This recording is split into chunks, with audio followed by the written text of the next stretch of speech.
Just a robot. I don't think we covered racism on this channel yet, but there's always a first time for everything. Are games racist? Yeah, but not for the reasons that you might think. Racism.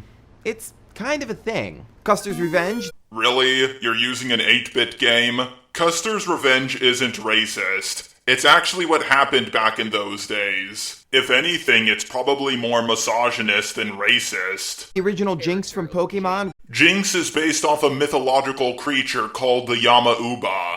Game Theory already did a video about this, so if you want to learn more, link will be down below. Resident Evil 5? I'm really sick and tired of people calling Resident Evil 5 racist. There was a movie called I Am Legend. It was about a black guy who killed white vampire zombies. No one cared then, so why should they care now? And just about every character from Street Fighter. That is true, but it's evenly racist across the board, so it kind of cancels itself out. There is a long history, and it's certainly not every game, and yes, we're about to paint with a very broad brush. But there is a larger and very real issue regarding race. Games that feature human characters are pretty freaking white.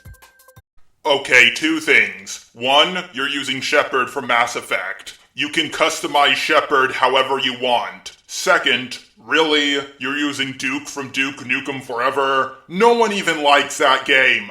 According to a landmark 2009 study, 85% of game characters are white. This leaves less than 15% of the video game universe for blacks, Asians, Hispanics, Indians, Native Americans, and mixed race people. You know, just the majority of the people on the planet. How was the study done? Did it only use human characters? Because a fair chunk of video game characters are not human. Second, did it include customizable characters? And third, what counts as a character? You mean like a main character? Or did it also include NPCs? This also includes franchises from specific source material, like Batman, where the race is predetermined. Games where you can pick your avatar, like Saints Row. And games like Halo, where the race is unknown. So is it perfect?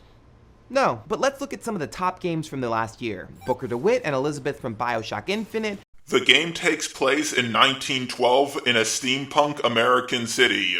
So of course the main characters are going to be white. Also, a ton of the NPCs were black. Trevor and Michael from GTA 5. There's also a third main character who's black. Or did you forget about him? And of the 6 characters in Borderlands 2, 4 are white, 1 is Hispanic, and 1 is, I don't know. Sure, there are a couple What? That's the black guy! exceptions, but it's pretty accurate to say that whiteness, and more specifically white males, are far and away the default settings. Okay, how desperate were you to make this list? I only recognize 3 people. Solid Snake, Commander Shepard, and that one guy from GTA 4. I honestly don't recognize anyone else. To anyone watching this video, type in the comment section how many you recognize. So, what's going on then? Is it marketing or consumer demand or something else? Well, let's talk about me for a second. I'm half black and half Mexican, also known as Blaxican. If you say so, buddy, but I'm just gonna say you look pretty white. I'm going to skip a lot of the video, mainly because I'm agreeing with him. I'll play a short clip so you can understand. A couple of years ago, I asked a designer friend of mine why there were no non-white little sisters in BioShock Infinite. His answer was simple. You wouldn't be able to see them. So yeah, I just want to skip ahead so I don't keep saying, I agree, yeah, true, and stuff like that. Maybe you're thinking, that's interesting, but isn't this whiteness probably also just a reflection of who plays games? Games are a business, and they should market to their consumers, right?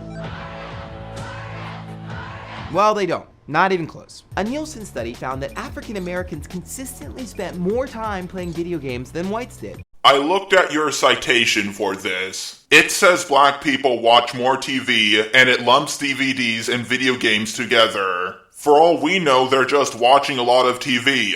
Also, just because they're playing video games a lot, doesn't mean they're buying video games a lot. A Univision study found that Hispanics were more likely than non-Hispanics to buy a console video game, and were less affected by price point. Sources in the description. The citation you give is by a Hispanic language news network. It's just looking for a way to market games. It's not a social study.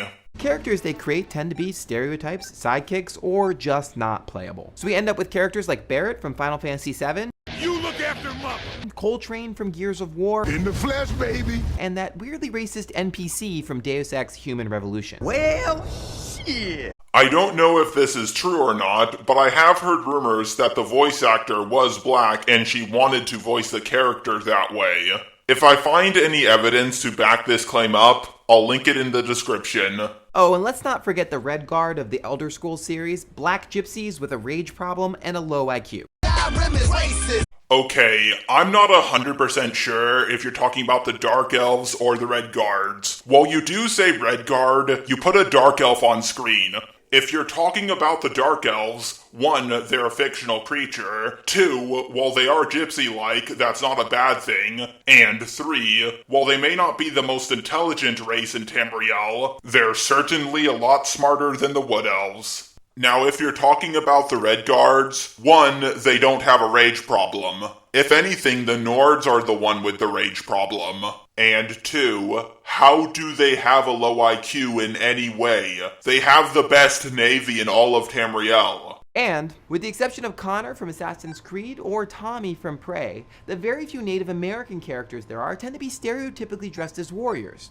Oh my god!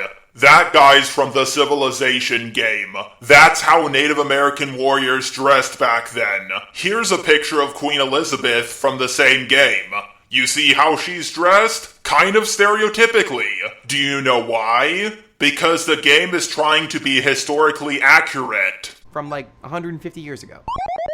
There are parts of Assassin's Creed where Connor is also dressed up as a Native American warrior. Or did you forget about that? And unfortunately, even in the independent game scene where many of the commercial constraints have been lifted, the problem persists. Gone Home, Amnesia, Spelunky, Joe Danger, even Brothers features 2 white kids. It's called Brothers. Come on! You have got to be kidding me. Even if they were black, you would still be complaining about it, saying it was a racist stereotype. The reality is that the whitewashing of video game characters is a choice, and we have seen some complex, deep characters who aren't white.